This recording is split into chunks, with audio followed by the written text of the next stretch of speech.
ఈనాటి ధ్యాన భాగముగా మార్కు శుభవార్త 6వ అధ్యాయము 32, 33 వచనాలు చదివి వినిపించండి.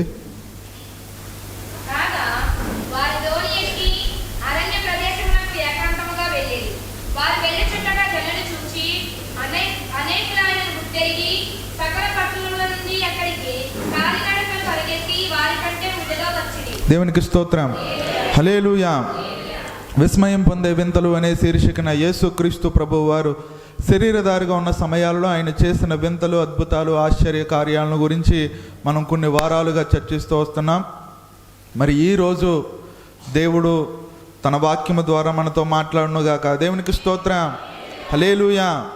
ఒకసారి ప్రభువుకి ఒక మంచి స్తోత్రం చెప్దామా? హల్లెలూయా. దేవునికి స్తోత్రం.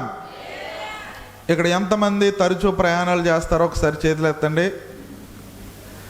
మన బతుకే చక్రాల మీద, మనం ఉదయం లెగిస్తే చక్రాల మీదే ఉంటాం.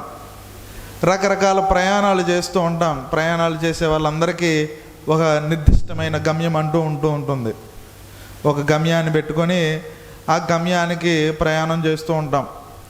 చిన్నప్పుడు సెలవులు వచ్చినప్పుడు ఇలా, ఇప్పుడు రీసెంట్గా సంక్రాంతి రాబోతుంది. ఈ సంక్రాంతి సెలవులు వచ్చినా, డిసెంబర్ సెలవులు వచ్చినా, లేదా వేసవి సెలవులు వచ్చినా సరే చాలామంది ఇష్టంగా వెళ్ళే ఇల్లు ఏంటంటే అమ్మమ్మ గారి ఇల్లు.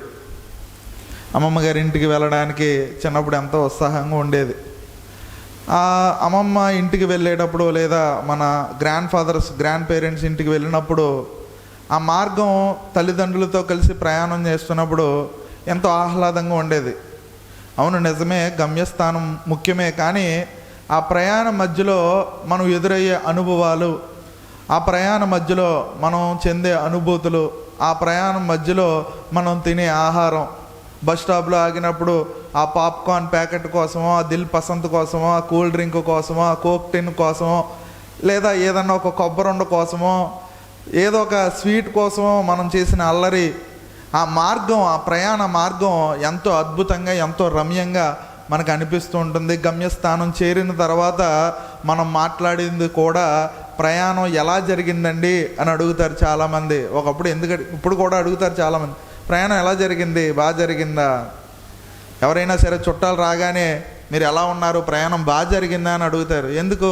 ఆ ప్రయాణం ఎలా జరిగిందో, ఒకప్పుడు ఒక చోట నుంచి ఇంకో ప్రయాణం చేసేటప్పుడు కొన్ని రోజులు పట్టేది. ఇప్పుడంటే ఫ్లైట్స్ వచ్చాక, రైల్వేస్ వచ్చాక, ట్రైన్స్ వచ్చాక, బస్సెస్ వచ్చాక ప్రయాణం చాలా సులభమైపోయింది. కానీ ఒకప్పుడు ప్రయాణం చేయడానికి కొన్ని రోజుల పాటు పట్టేది. ఆ రోజుల్లో వాళ్ళు ఎన్నో అనుభూతుల్ని పొందుకునేవారు, ఎన్నో సంఘటనల నుండి వాళ్ళు ప్రయాణం చేస్తూ ఉండేవారు. ఆ ప్రయాణం ముచ్చట్లన్నిటినీ గమ్యస్థానం చేరిన తర్వాత వారు ఒకరితో ఒకరు మాట్లాడుకుంటూ ఉండేవారు. రేపు పొద్దున్న మనం కూడా మన గమ్యస్థానానికి చేరుకుంటాం. మన గమ్యస్థానం ఏంటంటే పరలోక రాజ్యం. ఆ పరలోక రాజ్యం మనం చేరుకున్న తర్వాత అక్కడ బంగారు వీధుల్లో తిరుగుతున్నప్పుడు, అక్కడ అపోస్తులను చూస్తున్నప్పుడు, అక్కడ పరిశుద్ధుల సహవాసంలో మనం ఎంతగానో మైమరిచిపోతున్న సమయంలో మనం మాట్లాడుకునేది ఏంటంటే ప్రభువు వేసిన మార్గంలో, ప్రభు మార్గంలో మనం పొందుకున్న అద్భుతాల గురించి, ప్రభు మార్గంలో మనం పొందుకున్న మర్మాల గురించి, ప్రభువు మనల్ని ఎలా నడిపించాడు, ప్రభు ఏ విధంగా మనల్ని ఆ గమ్యస్థానానికి తీర్చాడు, మన ప్రయాణం ఎలా సాగిందని ఆ పరిశుద్ధుల మధ్య ఆ సహవాసంలో మనం చర్చిస్తూ ఉంటే అది ఎంత అమోఘంగా ఉంటుంది, ఎంత రమ్యంగా ఉంటుంది, ఎంత కడుబేకరంగా ఉంటుందో ఒకసారి అది ఊహించిన వారందరూ ప్రభువుకు ఒకసారి గట్టిగా స్తోత్రాలు చెప్పి ఆయన మహింపరుద్దాం. దేవునికి స్తోత్రం. ఇలాంటి అద్భుతమైన గమ్యస్థానానికి చేరినప్పుడు, గమ్యస్థానం మంచిదే కానీ ప్రయాణ మార్గం అనేది చాలా చాలా చాలా చాలా ముఖ్యమైనది. అయితే మనం గమ్యస్థానం చేరడానికి మనం ఎంచుకున్న మార్గం పేరు ఏంటంటే ప్రభు అయిన యేసుక్రీస్తు. దేవునికి స్తోత్రం. హల్లెలూయా. మన ప్రయాణ మార్గం యేసులో ఉంది. ప్రయాణ మార్గంలో మనం చెందే అనుభూతులన్నీ మనం ఒకరితో ఒకరు పంచుకుంటూ ఉంటాం. ప్రయాణం నిజంగా, ప్రయాణానికి సంబంధించి బైబిల్ గ్రంథం చాలా ప్రాముఖ్యమైన, చాలా విశిష్టమైన ప్రాధాన్యతను ఇచ్చింది. ఎందుకు ఈ మాట చెప్తున్నానంటే, అబ్రహామును పిలిచినప్పుడు నీవు నీ తల్లి ఏంటిని అందరినీ వదిలేసి నేను చూపించే దేశానికి ప్రయాణమే వెళ్ళిపోతే నేను నిన్ను ఆశీర్వదిస్తాను. ఇశ్రాయేలు చరిత్ర అంతా కూడా దేని మీద ఆధారపడిందంటే ప్రయాణం మీదే ఆధారపడింది. ప్రయాణానికి ఒక వ్యక్తి వెళ్ళే దిశ అతని దశను మార్చుతుంది అని ఒక ప్రసంగం చేశాను నేను. ఒక వ్యక్తి వెళ్ళే దిశ తన దశను మార్చుతుంది. కొన్ని ప్రయాణాల కోసం చూద్దాం, మీకు అందరికీ అర్థమయ్యే రీతిలో. ఎఫ్రతా మార్గాన యాకోబు వెళ్తున్నప్పుడు తన భార్య ప్రసవేదన పడుతున్న సమయంలో అతడు ఒక కుమారుని కని చనిపోయింది. అతని కుమారునికి ఏమని పేరు పెట్టిందంటే బెనోని అని పేరు పెట్టింది. వెంటనే ఆ మంత్రసాని ఆ బెనోనిని ఎత్తుకొని వచ్చి యాకోబు చేతిలో పెట్టినప్పుడు అతడు ఏమన్నాడంటే బెన్యామీను అని పేరు పెట్టాడు. బెన్యామీను అనగా అర్థం ఏంటంటే కుడి చేతి పుత్రుడు. తన తల్లి అతడికి దుఃఖపుత్రుడు అని పేరు పెట్టింది, కానీ తన తండ్రి అతడికి ఏం పేరు పెట్టాడంటే కుడి చేతి పుత్రుడు అని పేరు పెట్టాడు. ఆ ప్రయాణంలో ఎఫ్రతాకి వెళ్ళిపోతున్న మార్గంలో అతడు ఎదుర్కొన్న సంఘటన ఏంటంటే, అతను చూసిన సంఘటన, అతను ఎదుర్కొన్న అనుభూతి ఏంటంటే తన భార్యను కోల్పోవడం, తన బిడ్డ ఒంటరైపోవడం. అక్కడ అతడు ప్రార్థన చేశాడు. ఏమని ప్రార్థన చేశాడు? అయ్యా దేవుడా, ఈ ప్రయాణ మార్గంలో ఉండగా నా భార్య నన్ను వదిలేసింది, నా కొడుకు ఒంటరిడు అయిపోయాడు, ఇతన్ని దుఃఖపుత్రుడు అన్నది నా భార్య, ఇతన్ని దయచేసి నీ కుడి చేతి పుత్రుడిని చేసుకో అంటే, ఇశ్రాయేలు రాజ్యంలో అనేక మంది రాజులు ఏ వంశం నుంచి, ఏ గోత్రం నుంచి వచ్చారంటే బెన్యామీను గోత్రం నుంచి వచ్చారు. So many Israelites were belongs to Benjamins. They came from Benjamins. Benjamin గోత్రం నుంచి, బెన్యామీను గోత్రం నుంచి చాలామంది రాజులు ఇశ్రాయేలు ప్రాంతాన్ని ఏలారని బైబిల్ మనకు సాక్ష్యం ఇస్తుంది. అలాగే మోషే తన ప్రజల దగ్గరికి తిరిగి వచ్చినప్పుడు, మోషేని పంపించిన దేవుడు తన ప్రజల దగ్గర తిరిగి వచ్చినప్పుడు మోషే ప్రసంగిస్తూ ఈ విధంగా అంటాడు, ఇదిగో మీరు ఇంకా ఇటుకలను పచ్చిగడ్డితో కాల్చక్కర్లేదు,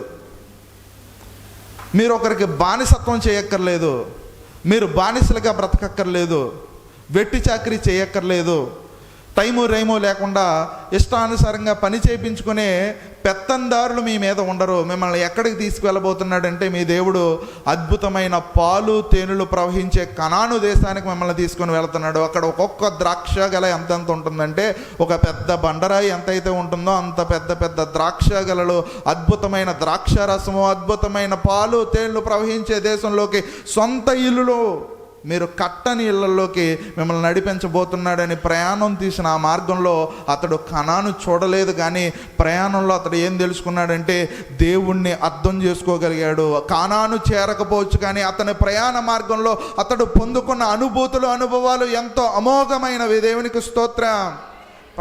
అతని ప్రయాణంలో ఎన్నో అనుభూతులను పొందాడు. తన జీవితం ఏమైందంటే సుఖాంతంగా ముగిసిందని నేను నమ్ముతాను.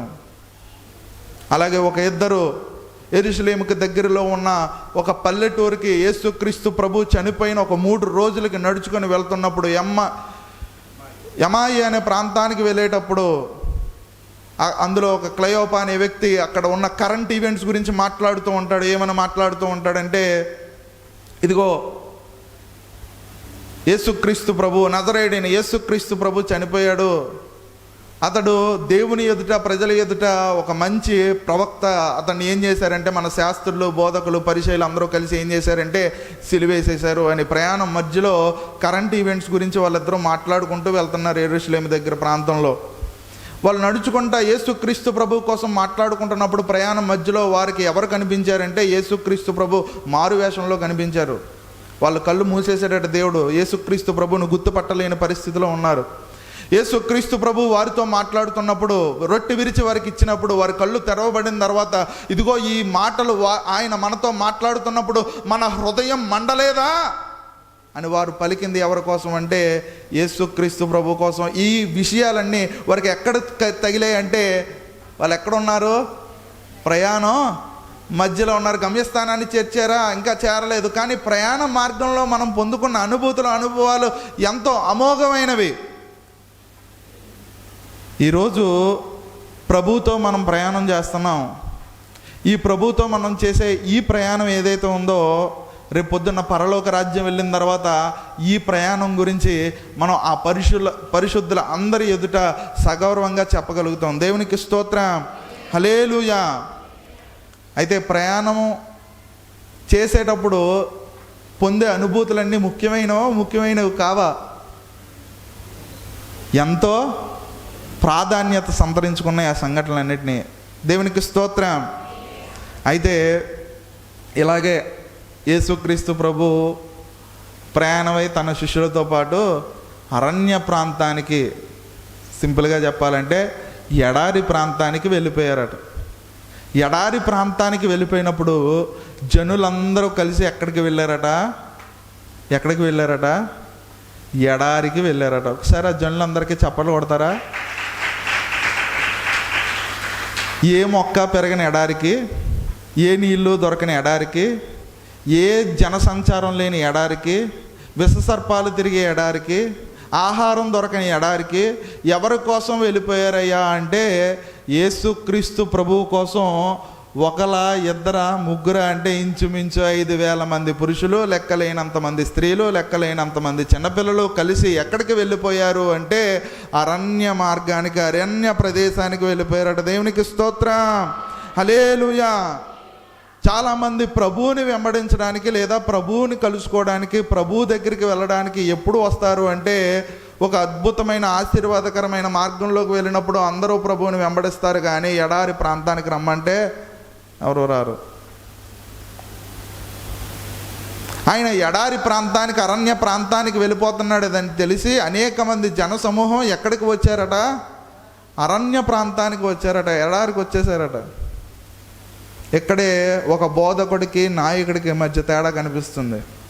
ఒక బోధకుడు, ప్రతి బోధకుడు అద్భుతమైన నాయకుడు కాకపోవచ్చు, అలాగే ప్రతి నాయకుడు అద్భుతమైన బోధన చేయలేకపోవచ్చు. బోధకుడు నాయకుడుగా ఉండలేని పరిస్థితులు ఉంటాయి, నాయకుడు బోధకుడుగా ఉండలేని పరిస్థితులు కూడా ఉంటాయి. కానీ నీ రాజు, నా ప్రభువు ఎలాంటి వాడంటే అద్భుతమైన బోధకుడు, అద్భుతమైన నాయకుడు. అందుకే ఆ నాయకుడిని వెంబడించడానికి అరణ్య ప్రాంతానికి అనేక మంది జనసమూహం ఆయన కోసం అరణ్యానికి వచ్చేసారట, ఎడారికి వచ్చేసారట. దేవునికి స్తోత్రం. ఎంత అద్భుతమైన మాట అది. ఎడారి ప్రాంతానికి ఎవరు వచ్చారట? అనేక మంది జనసమూహం వచ్చారట. ఎందుకు వచ్చారు? దేనికోసం వచ్చారు అంటే ఆయన మాట వినడానికి వచ్చారు. ఎందుకు వచ్చారు? ఆయన మాట వినడానికి కొన్ని వేల మంది ఆ ప్రాంతానికి, ఎడారి ప్రాంతానికి వచ్చారట.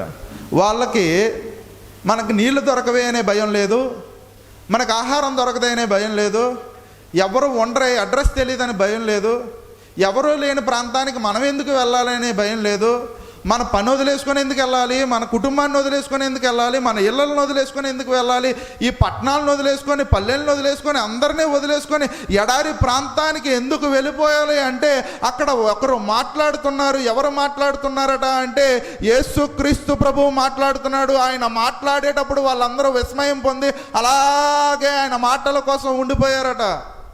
అరణ్య ప్రాంతానికి ఎందుకు వెళుతున్నారు వాళ్ళు అంటే అద్భుతమైన మాటలు చెప్పగల యేసుక్రీస్తు ప్రభు దగ్గరికి వెళ్తున్నాడు. రేపొద్దున పరలోక రాజ్యం వెళ్ళిన తర్వాత సోకాల్డ్ బోధకులు ఎవరైతే డేట్స్ అడ్జస్ట్ లేకుండా కష్టపడిపోతున్నారో, ఈరోజు డేట్స్ లేవండి, రేపు మీటింగ్కి డేట్స్ లేవండి, అక్టోబర్ నెలలో జరిగే మీటింగ్స్కి నా దగ్గర డేట్స్ లేవండి, క్రిస్మస్ నెలలో జరిగే మీటింగ్స్కి నా దగ్గర డేట్స్ లేవండి అని ఎవరైతే సోకాల్డ్ బోధకులు, పాస్టర్లు ఎవరైతే బిజీగా తిరుగుతున్నారో, రేపు పొద్దున్న పరలోక రాజ్యం వెళ్ళిన తర్వాత మన డేట్స్ అన్నీ ఖాళీగా ఉంటాయి. ఎందుకంటే మనం మాట్లాడితే జనాలు స్పందించకపోవచ్చు, కానీ అద్భుతంగా మాట్లాడే ఆ దైవ భక్తమానికుడి దగ్గర మన మాటలు ఏమాత్రం సరిపోవు.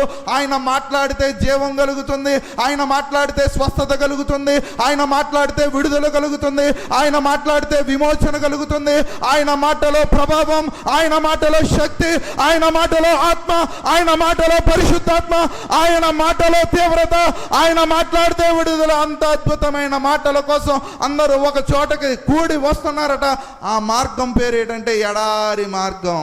ఒకసారి చప్పట్లు పడితే ఏమన్నా మహింపరుస్తారా? అయ్యో బాబోయ్, ఆయన మాట కోసం ఎంతమంది వచ్చేస్తున్నారా? రేపొద్దున నాకు కూడా భయం వేస్తుంది. ఎంత పెద్ద వర్తమానికుడినైనా, ఎంతమందితో మాట్లాడేసేవాడినైనా రేపొద్దున యేసుక్రీస్తు ప్రభు దగ్గరికి వెళ్ళిన తర్వాత ఆయన మాట్లాడేటప్పుడు మేమందరూ ఏం చేయాలంటే అలా చేతులు కట్టి ఆయన మాటలు అలా వింటూ ఉండాలి. అంత అద్భుతమైన వర్తమానికుడు ఆయన.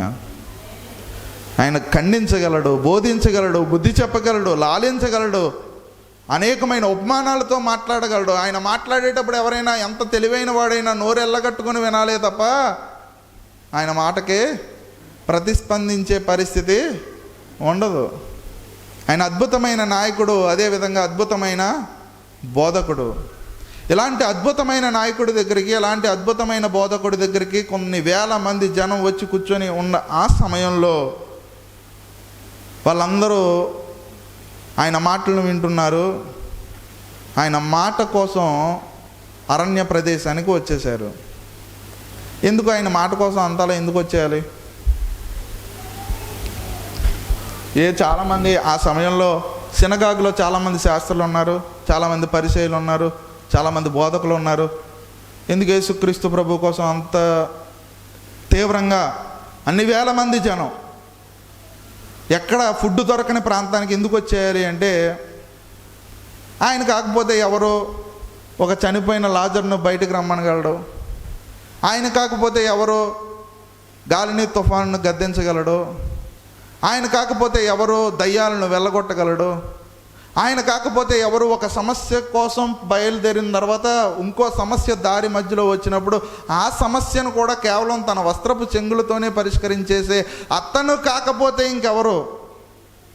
అలాంటి వ్యక్తి యేసుక్రీస్తు ప్రభు యొక్క ప్రతి కదలికలోనూ ఏం కలుగుతుందంటే అద్భుతమైన సంఘటనలు చోటు చేసుకుంటున్నాయి. ఆయన ప్రతి మార్గంలో, అతని ప్రతి ప్రయాణ మార్గంలో కూడా ఆయన అనేకమైన సంఘటనలు చేసుకుంటూ వెళ్ళాడు. ఆయన ఒక చోటు నుంచి ఇంకో చోటుకి వెళ్ళినప్పుడు మీరు చాలాసార్లు బైబిల్ గ్రంథంలో ఆయన సువార్తలన్నీ గమనించండి. ఆయన కపెర్నహూము వెళ్ళినప్పుడు, ఆయన గెన్నెసరతు వెళ్ళినప్పుడు, ఆయన అరణ్య ప్రాంతానికి వెళ్ళినప్పుడు ఎందుకు వెళుతుండగా ప్రయాణం కోసం ఎందుకు చెప్తున్నాడంటే ఆయన ప్రయాణ మార్గంలో అనేకమైన అద్భుతాలు చేసే దేవుడు. దేవునికి స్తోత్రం. ఆయన ప్రయాణ మార్గం గురించి స్పెసిఫైడ్గా నోట్ చేస్తారు. ఎక్కడికి వెళ్తే ఏంటి, అక్కడ అద్భుతం రాసేయచ్చు కదా అని చాలాసార్లు అనిపించింది నాకు. ఆయన ఎక్కడుంటే ఏంటి, అద్భుతం చేశాడు కదా, ఏ ఊరైతే ఏంటి పళ్ళు రెక్కబడుకోవడానికి అనిపిస్తుంది కదా మనకు కూడాను, ఏ ఊరైతే ఏంటి. కానీ వాళ్ళందరూ దేనికోసం వెళ్ళిపోయారంటే ఆయన ప్రత్యక్షమైన మాట కోసం వెళ్ళిపోయారు, ఆయన ప్రత్యక్షత కోసం వెళ్ళిపోయారు. ఆ ప్రత్యక్షత కోసం వెళ్ళిపోయిన వాళ్ళందరూ అక్కడ ఉండిపోయారు. ఎంతసేపు ఉండిపోయారంటే ఆహారం లేక స్పృహ కోల్పోయే పరిస్థితి దాకా అక్కడే ఉండిపోయారు. ఇంకా స్పృహ కోల్పోతున్నాం అనే సమయంలో ఇంకా శిష్యులు, అక్కడ కొంతమంది పెద్ద మనుషులు ఉన్నారు, వాళ్ళ పేరే యేసుక్రీస్తు ప్రభు శిష్యులు. ఆ శిష్యులు ఏం చేస్తున్నారంటే అక్కడ ఉన్న సమస్యను గుర్తించగలుగుతున్నారు. అందులో ఒక చిన్నపిల్లోడు ఉన్నాడు. ఆ చిన్నపిల్లోడు ఒక క్యారేజ్ తెచ్చుకున్నాడు. ఆ క్యారేజ్లో ఏమున్నాయంటే 5 రొట్టెలు. ఎన్ని రొట్టెలు ఉన్నాయండి? 5 రొట్టెలు 2 చేపలు. ఈరోజు చేపలకి వెళ్ళినప్పుడు నాకు ఈ చేపలకి అదే గుర్తొచ్చింది. చక్కగా ఫ్రెష్ చేపలన్నీ చక్కగా అమ్ముతున్నారు మన మార్కెట్లో. ఆహా, ఈ చేపలన్నీ చూసినప్పుడు సడన్గా ఈ సంఘటన గుర్తొచ్చింది నాకు. నిజమే కదా, ఓ ఊరికి సంబంధించి ఇన్ని బుట్టలు వచ్చాయి, ఒక ఊరికి అమ్మడానికి చాలా బుట్టలు వచ్చాయి. అక్కడ కేవలం ఒక బుట్ట, అందులో ఎన్ని చేపలు ఉన్నాయి? 190 ఉన్నాయా? 2 చేపలు ఉన్నాయి. ఈ 2 చేపలని ఎంతమందికి ఎలా పంచిపెట్టాడయ్యా బాబు? ఈ సంఘటన ఎంతగానో నన్ను వేధించింది. దేవునికి స్తోత్రం. 5 రొట్టెలు 2 చేపలు ఎవరి దగ్గర ఉన్నాయంటే ఒక చిన్న కుమారుడి దగ్గర ఉన్నాయి. ఆ చేపలు ఆ రొట్టెలతో అతడికి ఏం చేయాలో తెలియదు. వీళ్ళు సమస్యను గుర్తించారు. ఇతడికి సమస్య తెలుసు కానీ వాటితో ఏం చేయాలో తెలియదు. మీకు అర్థమవుతుంది నా మాటలో? శిష్యులు ఏం చేశారంటే సమస్యను గుర్తించే స్థాయిలో ఉన్నారు. ఇతడు సమస్యకు సంబంధించిన పరిష్కారంతో ఇతడు సిద్ధంగా ఉన్నాడు. వీళ్ళిద్దరూ కలిస్తేనే ఏం జరుగుతుంది? దేవుని యొక్క పని జరుగుతుంది. దేవునికి స్తోత్రం. హల్లెలూయా. శిష్యులందరికీ సమస్య తెలుసు, కానీ ఆ సమస్యను సాధించడానికి లేదా సమస్యను పరిష్కరించడానికి వాళ్ళ దగ్గర ఏమి లేదంటే తగిన సామర్థ్యం లేదు. కానీ సమస్య ఏంటో తెలియని వాడికి, సమస్య గురించి అవగాహన లేని వాడికి, సమస్యను అర్థం చేసుకోలేని వాడి దగ్గర ఏముందంటే సమస్యకు సంబంధించిన పరిష్కారం అతడి దగ్గర ఉంది. ఈ సమస్యకు సంబంధించిన పరిష్కారం ఉన్నవాడు, సమస్య మీద అవగాహన ఉన్నవాడు, ఇద్దరూ కలిసి ఏం చేయాలంట? దేవుని పనిని జరిగించాలట. దేవునికి స్తోత్రం. సింపుల్గా చెప్పాలంటే కొంతమంది దగ్గర ప్లాట్ఫామ్ ఉంటుంది కానీ గూడ్స్ ఉండవు, కొంతమంది దగ్గర గూడ్స్ ఉంటాయి కానీ ప్లాట్ఫామ్ ఉండదు. సింపుల్గా చెప్పాలంటే ఒకటి దగ్గర అద్భుతమైన టాలెంట్ ఉంటుంది కానీ ఆడికి ఏముండదు, స్టేజ్ ఉండదు. ఆ టాలెంట్ని చూపించడానికి ఒక స్టేజ్ ఉండదు. అంటే ఒక అద్భుతమైన డ్యాన్సర్ ఉన్నాడండి, అద్భుతంగా డ్యాన్స్ వేస్తాడు కానీ అతడికి ఏముండదు, స్టేజ్ ఉండదు. కొంతమంది స్టేజ్ ఉంటుంది కానీ వాళ్ళకి ఏం రాదు, డ్యాన్స్ రాదు. ఇలా ఒక శిష్యుడు బృందం దగ్గర ప్లాట్ఫామ్ ఉంది, స్టేజ్ ఉంది, ఇతడి దగ్గర టాలెంట్ ఉంది. వీళ్ళిద్దరూ కలిసి ఏం చేయాలి, దేవుని పనిని జరిగించాలి. అంటే క్రీస్తు యొక్క శరీరం, సంఘం అనబడే శరీరం ఒకరి మీద ఒకరు ఎలా ఆధారపడి జీవిస్తున్నారో ఒక్కసారి అవగాహన చేసుకోండి. దేవునికి స్తోత్రం.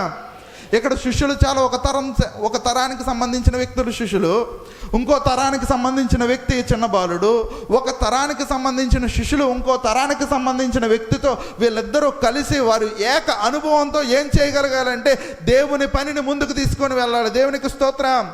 ఒకనాడు మనం చర్చించుకున్నాం, సమూయేలు ఒక మందిరంలో ఉన్నప్పుడు ఏలీకి దేవుని యొక్క స్వరం తెలుసు, అతడు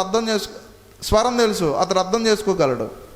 కానీ సమూయేలుకి దేవుని స్వరం తెలీదు, అతడు అర్థం చేసుకోలేడు. కానీ ఒక తరానికి సంబంధించిన ఏలీ, ఇంకో తరానికి సంబంధించిన సమూయేలు వీళ్ళిద్దరూ కలిసినప్పుడు ఎవరి పర్పస్ సాల్వ్ అయింది, అక్కడ ఎవరి పని జరిగింది అంటే దేవుని పని జరిగింది. అంటే ఒక తరానికి సంబంధించిన వ్యక్తులు ఇంకో తరానికి సంబంధించిన వ్యక్తులతో కలిసి అవయవాలుగా పని చేయగలిగితే దేవుని పని ముందుకు వెళ్ళబడుతుందని దేవుని వాక్యం సెలవిస్తుంది. దేవునికి స్తోత్రం. సంఘం అనేది అవయవాలతో చెప్పబడింది. క్రీస్తు యేసు యొక్క సార్వత్రిక సంఘం దేనితో పోల్చబడిందంటే ఒక మానవ శరీరంలో ఉన్న అవయవాలతో పోల్చబడింది. మన అవయవాలన్నీ ఒకదాని మీద ఒకటి ఏమయ్యాయి, ఆధారపడి ఉన్నాయి. ఇవన్నీ కలిసి పని చేస్తేనే మనం మన పని చేసుకోగలుగుతాం. అంటే ఈ సంఘం అనబడే ఈ శరీరం ఒకరి మీద ఒకరు ఆధారపడి ఎవరి పని చేయగలగాలి అంటే ఆ దేవదేవుని పని చేయగలగాలి. దేవునికి స్తోత్రం. ఇక్కడ చాలామంది ఉన్నారు, ఏమంటారంటే నీ మాట నేను ఎందుకు వెళ్ళాలి, నా మాట నువ్వెందుకు వినాలి, నీకంటే నేను వయసులో పెద్దవాడిని, నాకంటే నువ్వు వయసులో చిన్నవాడివి, ఈ చిన్నవాళ్ళకి ఏం తెలుస్తుంది, ఆ చిన్నవాళ్ళకి ఏం తెలుస్తుంది, ఆ పెద్దవాళ్ళకి ఏం తెలుస్తుంది అని ఒకరు వాదిస్తూ ఉంటున్నారు. నాకంటే నీకు పాటలు తెలుసా, నాకంటే నీకు వాక్యం తెలుసా, నాకంటే నీకు ప్రార్థన తెలుసా, నాకంటే నీకు ఇది తెలుసా, అది తెలుసా, ఇది తెలుసా అని చాలామంది మాట్లాడుకుంటూ ఉన్నారు. కాదమ్మా, కాదు. మీరిద్దరూ కలిస్తేనే దేవుని పని జరుగుతుంది. ఇక్కడ కొత్త తరం రావాలి, అటు పాత తరం రావాలి. వీళ్ళిద్దరూ కలిసి ఎవరి ప్రాంతాన్ని ముందుకు తీసుకువెళ్ళాలంటే, ఎవరి పనిని ముందుకు తీసుకువెళ్ళాలంటే దేవుని పనిని ముందుకు తీసుకొని వెళ్ళాలి. దేవునికి స్తోత్రం. హల్లెలూయా. చాలామంది ఒకరితో ఒకరు గొడవాడుతూ కూర్చుంటున్నారు చాలా సంఘాల వాళ్ళు. మా సంఘంలో బెస్ట్ సౌండ్ సిస్టమ్ ఉందో తెలుసా, మా సంఘంలో మంచి వాక్యం ఉందో తెలుసా, మా సంఘంలో అద్భుతమైన క్వైర్ ఉందో తెలుసా, మా సంఘంలో అద్భుతంగా పాడేవాళ్ళు ఉన్నారు తెలుసా అని ఒకరితో ఒకరు కొట్టుకోవడానికే సరిపోయింది తప్ప వాళ్ళు ఏం చేయట్లేదంటే దేవుని పనిని ముందుకు తీసుకువెళ్ళట్లేదు. ఒకసారి ఊహించండి, శిష్యులు అందరూ కలిసి ఈ చిన్నోడిని తిట్టేశారు అనుకోండి, 5 రొట్టెలు 2 చేపలు ఏట్రా, పో అవతలకి, ఎంతమంది ఉన్నారు, ఏం సరిపోతాయి అని పో అవతల. కానీ అతన్ని నెట్టేస్తే, అతనితో గొడవడితే అక్కడ అద్భుతం జరుగుతుందా? ఈ పెద్దోళ్ళు ఉన్నారే వీళ్ళు మన మాట వినరు అని చిన్నోడు అనుకున్నాడు అనుకోండి, దేవుడు పని జరుగుతుందా? వాళ్ళిద్దరూ ఏం చేయాలి, ఒకరిపై ఒకరు ఆధారపడి దేవుని పనిని ముందుకు తీసుకువెళ్ళాలి. ఒకసారి నేను ఈరోజు చెప్తున్నాను, ఇక్కడ కూర్చున్న చిన్న పిల్లలందరితో చెప్తున్నాను, మీరు నేను కలిసి ఏం చేయాలి, దేవుని పనిని ముందుకు తీసుకువెళ్ళాలి. మీ పక్కన ఉన్న వాళ్ళతో చెప్పండి, మనం దేవుని పని చేద్దాం. పట్టుకొని చెప్పండి, మనం దేవుని పని చేద్దాం. పట్టుకొని చెప్పండి, మనం దేవుని పని చేద్దాం. మనం దేవుని పని చేద్దాం. మనం కలిసి దేవుని పని చేద్దాం. దేవునికి స్తోత్రం. హల్లెలూయా. ఎవరు చెప్తలేదు దేవుని పని చేయాలని, నీ పని నువ్వు చేసుకోవడానికి సరిపోతలేదు ఖాళీ. ఇంక నువ్వేం దేవుని పని చేస్తావు? చెప్పండి మీ పక్కన వాళ్ళతో, మనం కలిసి దేవుని పని చేద్దాం. దేవునికి స్తోత్రం. అక్కడ ఈగోలను పక్కన పెట్టి, అసూయను పక్కన పెట్టి, ద్వేషాన్ని పక్కన పెట్టి, క్రోధాన్ని పక్కన పెట్టి, అన్నిటినీ పక్కన పెట్టి వారు కలిసి ఏం చేశారంటే దేవుని పనిని చేయగలిగారు. దేవునికి స్తోత్రం. హల్లెలూయా. మనం దేవుని పని చేయడానికి మనం అన్నీ పక్కన పెట్టాల్సి వస్తుంది. ఒక తరం ఇంకో తరంతో కలిసి ఒక కొత్తగా దేవుని పనిని ముందుకు తీసుకువెళ్తేనే దేవుని పని జరుగుతుంది. ఇంకా ఆఖరికి వచ్చేసరికి నన్ను బాగా షాక్ చేసిన అంశం ఏంటంటే, దేవుడు ఏం చెప్తున్నాడంటే వాళ్ళకి ఆజ్ఞాపిస్తున్నాడు. ఏమని ఆజ్ఞాపిస్తున్నాడంటే, మీరు వాళ్ళని ఏం చేయాలంటే పంక్తులు తీరా కూర్చోబెడితే నేనేం చేస్తానో అద్భుతాన్ని చేయడానికి మొదలు పెడతాను. వాళ్ళు ఏం చేయాలట? పంక్తులు తీరా కూర్చోబెట్టాలి. ఎగ్జాంపుల్కి చెప్పండి, ఒకసారి చూడండి, 50 మందిని 100 మందిని కూర్చోబెట్టమంటున్నారు. వాళ్ళేమో ఆకలికి స్పృహ కోల్పోయే పరిస్థితిలో ఉన్నారు. ఎప్పుడైనా నన్ను కలుసుకోండి, నాకు బాగా ఆకలి వేసినప్పుడు నన్ను కలవకండి. నేను ఆకలితో బాగా బాధపడుతున్నప్పుడు నన్ను ఎవ్వరూ కలవద్దు. ఎందుకు? ఆకలి వేసినప్పుడు ఏమొస్తుంది? ఇరిటేషన్ వచ్చేస్తూ ఉంటుంది, బీపీ వచ్చేస్తూ ఉంటుంది. విసిగించారనుకోండి, బాగా ఆకలి వేసేటప్పుడు ఎవరైనా విసిగించారనుకోండి, ఎలా వస్తుంది? కోపం అలా వస్తుంది. ఎవరినైనా సరే మంచిగా, ఎవరినైనా ఒక అతిథి వచ్చిన తర్వాత కూడా మనం అతడికి మంచిగా భోజనం పెట్టి అతడితో మనకి ఏదైతే పని ఉందో అది చేసుకొని సింపుల్గా ఒప్పుకుంటాడు. కొంతమంది ఇంటికి వెళ్తారు, ఆడికి అన్నం పానం ఏం పెట్టరు, ఆడితో పని ముందు మాట్లాడతారు, ఆడికి చిరాకు వచ్చేసి వెళ్ళు. ఆడికి అదే మంచిగా ఆహారం పెట్టి ఆడితో పని చేయించుకోండి, ఖచ్చితంగా ఏం చేస్తారు? ఇరిటేషన్ లేకుండా మన పని చేసి పెడతాడు. దేవునికి స్తోత్రం. అక్కడ వాళ్ళందరూ ఏళ్ళలో ఉన్నారంటే ఆహారం లేక స్పృహ కోల్పోయే పరిస్థితిలో ఉన్నప్పుడు ఒక్కొక్క శిష్యుడు వచ్చి 1 2 3 4 5 6 7 8 9 10 11 12 13 14 15 16 17 18 19 20 21 22 23 24 25 26 27 28 29 30 31 32 33 34 35 36 37 38 39 40 41 42 43 44 45 46 47 48 49 50. కూర్చోండి. మళ్ళీ ఇంకోళ్ళ దగ్గరికి 1 2 3 4 5 6 7 8 9 10 11 12 13 14 15 16 17 18 19 20 21 22 23 24 25 26 27 28 29 30 31 32 33 34 35 36 37 38 39 40 41 42 43 44 45 46 47 48 49 50. కూర్చోండి. ఇంతసేపటికి ఎంతమంది అయింది? 100 మంది అయ్యారు. ఇంకా ఎంతమంది ఉన్నారు? 5000 మంది పురుషులే ఉన్నారు. ఇంకా లెక్కట్లేని మంది స్త్రీలు ఉన్నారు. ఆ తర్వాత పిల్లలు ఉన్నారు. ఎప్పుడు 250 అవుతుంది, ఎప్పుడు 1000 అవుతుంది, ఎప్పుడు 5000 అవుతుంది, ఎప్పుడు వీళ్ళందరూ కూర్చుంటారో, ఎప్పుడు దేవుడు అద్భుతాన్ని చేస్తాడు? దేవుడు ఇక్కడ ఏ పాఠం నేర్పాలనుకుంటున్నాడంటే, అక్కడ వాళ్ళందరికీ ఒక అద్భుతమైన పాఠం నేర్పాలనుకుంటున్నాడు. ఏంటంటే ఓపిక. చెప్పండి, ఓపిక. ఇంకో భాషలో చెప్పాలంటే ఓర్పు.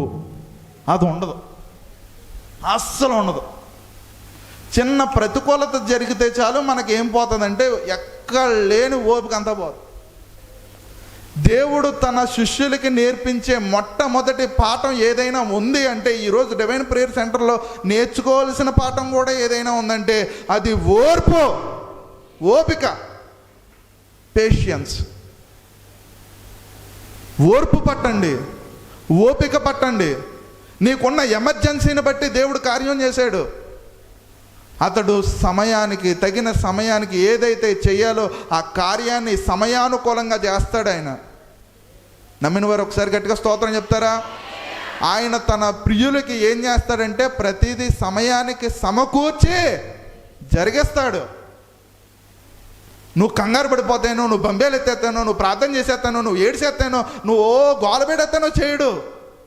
నువ్వు ఓపికగా, నువ్వు ఓర్పుతో ఆయన మార్గంలో అనేక మందిని నిందించిన, ఆయన మార్గంలో నువ్వు వెళ్తున్నప్పుడు అనేక మంది నిన్ను అవమానించిన, ఆయన మార్గంలో నువ్వు వెళ్తున్నప్పుడు అనేక మంది నీ మీద నిందలు వేసిన, ఆయన మార్గంలో నువ్వు వెళ్తున్నప్పుడు అనేక మంది నిన్ను చేదరించిన, ఆయన మార్గంలో నిన్ను వెళ్ళేటప్పుడు అనేక మంది నిన్ను హింసించిన, ఆయన మార్గంలో నువ్వు వెళ్ళేటప్పుడు కష్టాలు పాలైన, నష్టాలు పాలైన, అనేకమైన ప్రతికూలమైన పరిస్థితులను నువ్వు ఎదుర్కొన్నా సరే ఆయన మార్గంలో నువ్వు వెళ్ళగలిగితే, ఆయన మార్గంలో ఆయన దగ్గరికి నువ్వు వెళ్ళగలిగితే, ఆయన మార్గంలో ప్రభువు మీద ఆధారపడి నువ్వు వెళ్ళగలిగితే నువ్వు చేరుకోగలుగుతావు గమ్యస్థానము.